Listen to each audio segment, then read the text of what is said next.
So, as we just practiced, tonight we're spending some time exploring sound. And I found this lovely poem that I had intended to read at the end of our meditation. So, I'd really like to share it with you all before um, offering any words on the topic. And this is called The Sound of the Sun, and it's by George Bradley. It makes one all right, though you hadn't thought of it. A sound like the sound of the sky on fire, like Armageddon, whistling and cracking, the explosions of sunlight booming as the huge mass of gas rages into the emptiness around it. It isn't a sound you're often aware of, though the light speeds to us in seconds, each dawn leaping easily across a chasm of space that swallows the sound of that sphere. But if you listen closely some morning, when the sun swells over the horizon and the world is still and still asleep, you might hear it. A faint noise so far inside your mind that it must come from somewhere, from light rushing to darkness, energy burning toward entropy, towards a peaceful solution, burning brilliantly, spontaneously, in the middle of nowhere. And you, too, must make a sound that is somewhat like it, though that, of course, you have no way of hearing at all. Thank you. I just loved that. So, for the last few weeks, we've been exploring 5 practices that can, or beginning to explore 5 practices that can help support us in moving our formal practice, our formal meditation practice, into our daily life. And we've explored walking meditation, body scanning. Tonight we're exploring resting in the soundscape. And then next week we'll look at street loving kindness. And then finally, deepening intention. And we've been exploring these practices to really remind ourselves why we meditate in part. You know, meditation has gotten to be, in some ways, very trendy in our culture, and I think it certainly is well-meaning in all of its manifestations.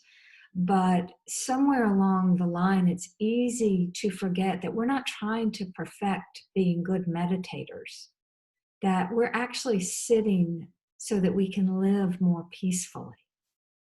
And so once we have established a routine of meditation, really the next movement is to really begin to get more conscious of how is it that we're living. Are we living these practices and principles of mindfulness?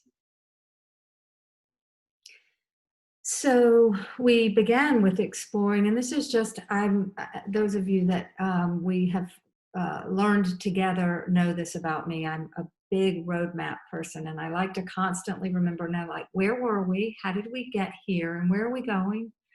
So just to indulge that a little bit right now.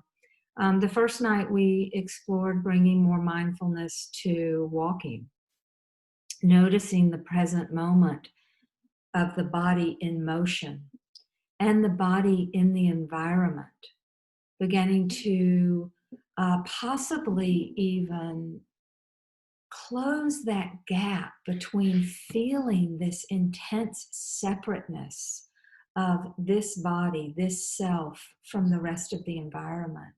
You know, as we really tune into walking, we can begin to feel that seamlessness of similarity, just the environment and self, all kind of one. And then we explored taking the body scan off of the formal meditation cushion or chair or lying down and making it a part of our day, making time to cultivate a kind relationship with a body, our body, by paying attention to it, remembering that any relationship grows when we pay attention to it. So, checking in with our body throughout the day and being curious about what's registering within the body as we move in and out of situations, as we move in and out of interpersonal relationships and conversations and connections. And ultimately, this practice of doing these very short sweeps through the body to see what's happening right now is ultimately a way of honoring the body as an important knowledge system that allows us to touch this big, huge world. So it seems pretty important. And tonight we are shifting to sound, to exploring this vast soundscape. If we are living with hearing that is capable of interfacing with that in the external environment. And sound has always played a really important role in my meditation practice. It really early on in my practice was what supported my further development of stillness and equanimity, and really starting to, through sitting in sound meditation, starting to really sense into that that felt experience of stillness in the body. And I don't mean that military rigidity. I just mean just quiet stillness and balance, equanimity. I think sounds are such a great practice ground for us to see where we get reactive to things. I like this sound. I don't like that sound. I've got to get away from that sound. Oh my God, that sound is so melodious. I wish it would continue forever. I mean, we do that with everything, but we can see it so clearly when we start tuning into sound. But back to the stillness for a moment. If you think about this and think about this for yourself and see if this feels true to you. To really listen, we have to have some inner stillness. Think about your conversations with others. Think about how present you are if your mind is jumping around from one place to another and there's not much stillness. Or even body stillness. Think about when you're moving around and trying to listen to somebody at the same time. Or think about when somebody does that when they say they're listening to you. And how much more do we take in when we put everything down, both internally, meaning whatever project was happening in our mind at the time, and when we put down everything else we're doing and really listen. There's a stillness, there's a reciprocity that happens where stillness feeds the hearing, and then really listening feeds the stillness. And think about as you are getting to know your own mind. It's only as we really get still in the body, or at least this is my experience.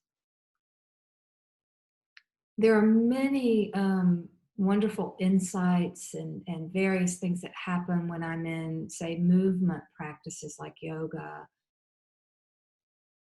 But I listen best to what's arising in this mind when I'm very still in meditation. And I can literally begin to see the thought content arise and pass away, and to know it differently than being merged with it. So, both of these experiences, the experience of listening to the inner thought stream and listening to others in our lives, I would suggest both really require stillness.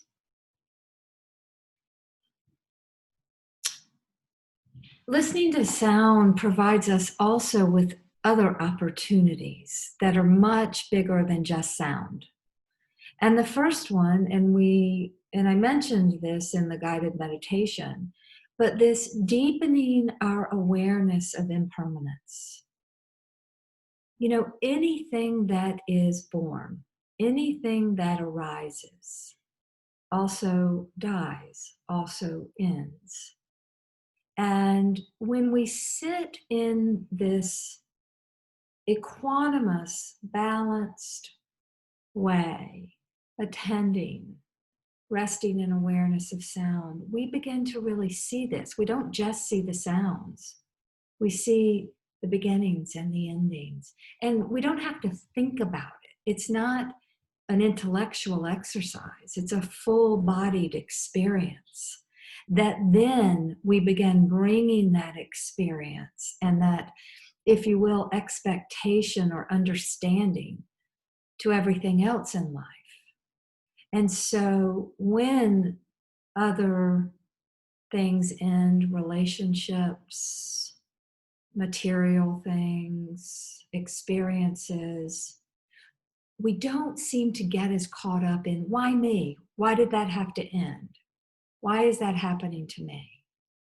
We start to naturally understand the flow of life. We still might be sad, but sad is different than resistance. Also, as we rest in sound and in awareness of sound, we also begin to see the impersonal nature of life for the most part, but certainly sounds. You know, when we're busy and we're activated, you know, the neighbor's dog barking is so personal. I mean, it is happening to me and only to me. And that's just not the case. We're sharing that moment with that dog, with that person. Now, if the dog's being abused, that's a different issue. I mean, but that's not what I'm talking about. I'm just talking about the comings and goings of sounds, the blower, you know, whatever it is. It's not personal. And as we work with our mind to notice the arising of that preference, I don't like that, we can instead turn our attention in that moment from the sound to the activity in the mind and see it for what it is. It's not that that thing, that sound is so horrible. It's the mind's valuing of it that is what's causing us the most difficulty. So we can actually now begin to see that. And then we have an opportunity just to invite the mind to rest. It's okay. It's not personal. And then the last, I guess, insight that is often can arise while practicing this awareness of sounds is we get this opportunity to notice how we share each moment with so many others. And that's a real gift, because left to the human ego, this kind of egocentric aspect of life, we really, and it's not, narcissists don't have a corner on this market. We relate to moments as if there are moments. There are moments. And every moment has many, many various things happening. And so when we rest in the sound awareness, we see that, we experience it. Oh, this is just my moment. This afternoon, I sat outside just listening and just enjoying nature. And I realized as I was sitting there and listening that I was sharing that time with so many trees and birds, and at least several different species, or at least it sounded like it. Our dogs, the neighbor down the mountain mowing the grass, and then the many people from my past that were arising in the form of thoughts and memories. So all of this was happening. And when we really can relax the body and allow that, there's a great ease that comes with that. I really think this experience alone has such ability to lessen our self-centeredness, this tendency really to see experience as being primary at any moment. That's one of the biggest, I think, um, positive movements of this journey for me in awareness of sound. How ironic for me. So let's pause just for a moment right now. I know we're in different environments. Some people might be in a very quiet home. Some people might be in a home that has lots of noises of other people. Some of you are outside. But let's just pause for a moment. And if you will, just to lessen the visual cortex influence, close your eyes and just listen. And just ask the question, what is this moment made of? What is this moment made of?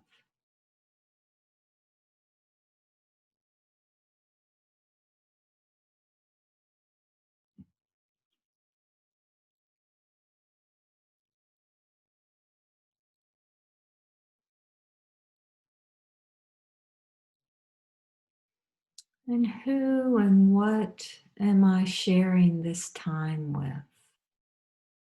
Who else, what else am I sharing this time with?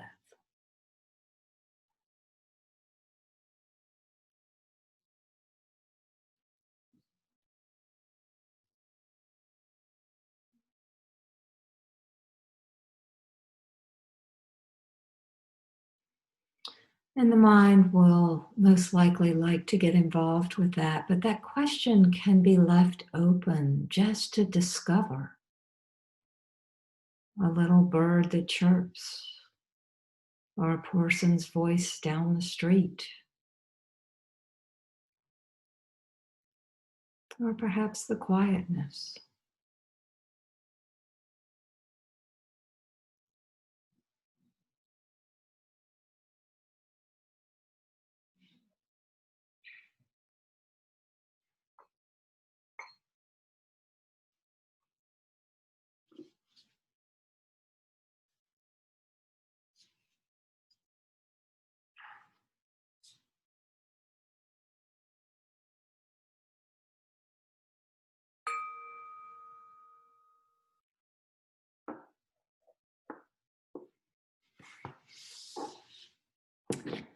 So I'll close there and just open it up for thoughts, questions, just a time for us to share together. And if you'd like to share, just kind of wave your